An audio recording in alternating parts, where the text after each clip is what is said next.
See, police officers are not the only people granted the status and protection of peace officer. Mayors, justices of the peace, process servers, all of these people are also peace officers, and they all make the same oath. Under this oath, there is a body of duties, and it is these duties that affect all peace officers, regardless of what other oaths they might make.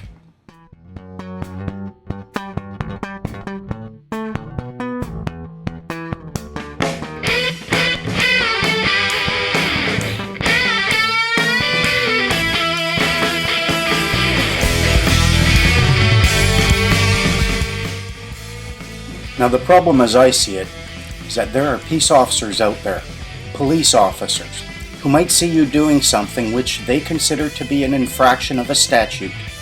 They will then come and they will demand that you produce identification so that they can give you a ticket. If you fail to produce that identification upon demand, they will then claim that you are obstructing a peace officer in the performance of his duties. However, the duties that they were performing, were they in fact the duties of a peace officer? Allow me to demonstrate here. Any peace officer, whether or not they're a police officer, a mayor, a JP, they all make the same first oath. We will call it oath number 1. Now at this point, they are peace officers. And as peace officers under that oath, there is a body of duties.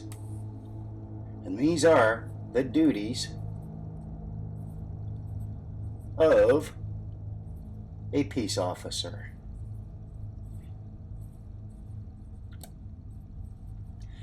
And all peace officers share this body of duties.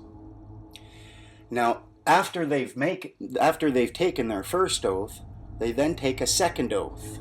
We'll call this one oath number 2.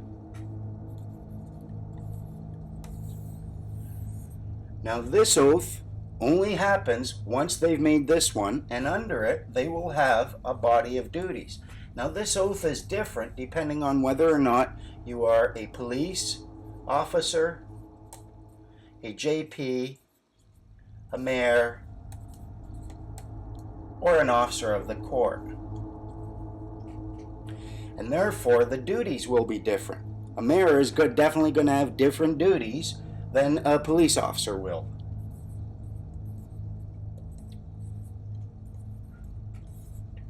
So this is oath number 1, and under it are the duties number 1, and these is oath number 2 with duties number 2.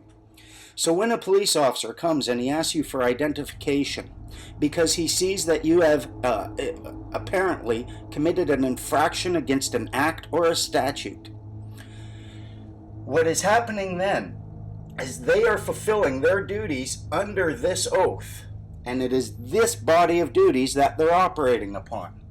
Now if you start questioning them, if they say, "Where's your identification? Show me, I demand you produce identification," and you say, "Do you have proof of claim that I have an obligation to have such a thing?" Which of course you don't. They will then often, especially SkyTrain police, they love pulling this logic, they will then claim that you are obstructing a peace officer in the performance of his duties, and they will arrest you for obstructing a peace officer who's performing his duties. Now imagine what they're doing is they're looking at these duties over here and they're tying it to this oath over here. And they're claiming that because of this oath, any duty they engage in under here is automatically serving this oath, and if you question their actions here, you are offending them as peace officers. Now it gets quite ludicrous very quickly. Police are getting away with it over and over, and it's getting worse. But what if a mayor does that? A mayor has certain duties under this oath.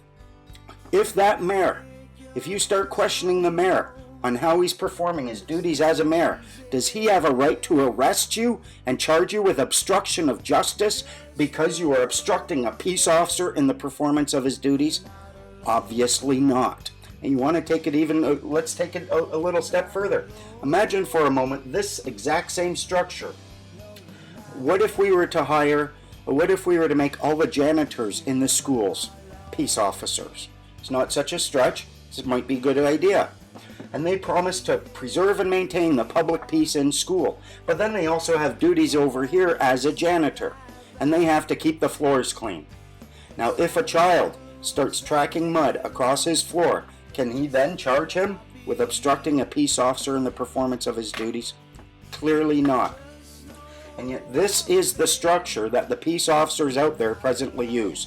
They believe that if you're riding down the sidewalk, for instance, SkyTrain police in Vancouver have done this, where a guy was riding down the sidewalk without any helmet.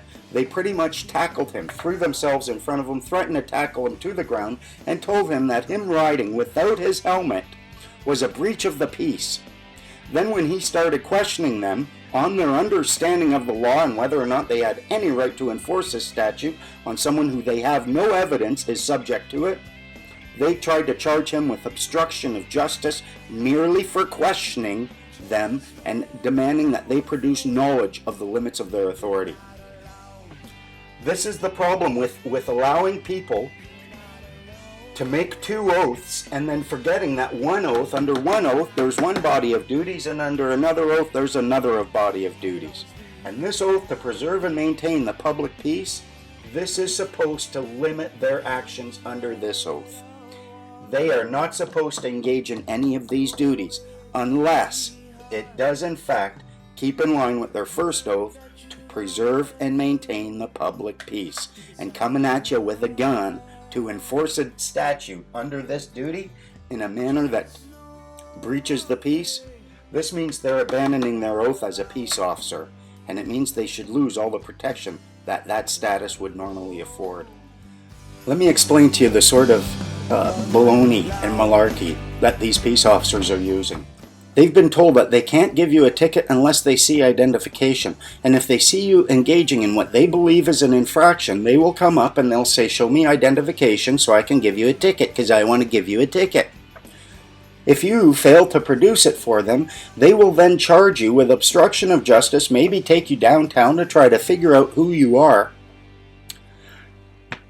And they will tell you that you will be charged with obstruction of justice if you don't produce identification, because they want to give you a ticket, and they've been told they can't give a ticket to someone who doesn't show them ID.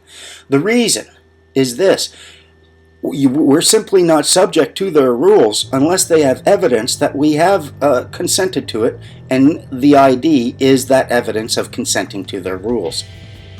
Yet they've got it all backwards, and they'll claim that you not producing identification when you have no obligation to have identification is in fact an obstruction of a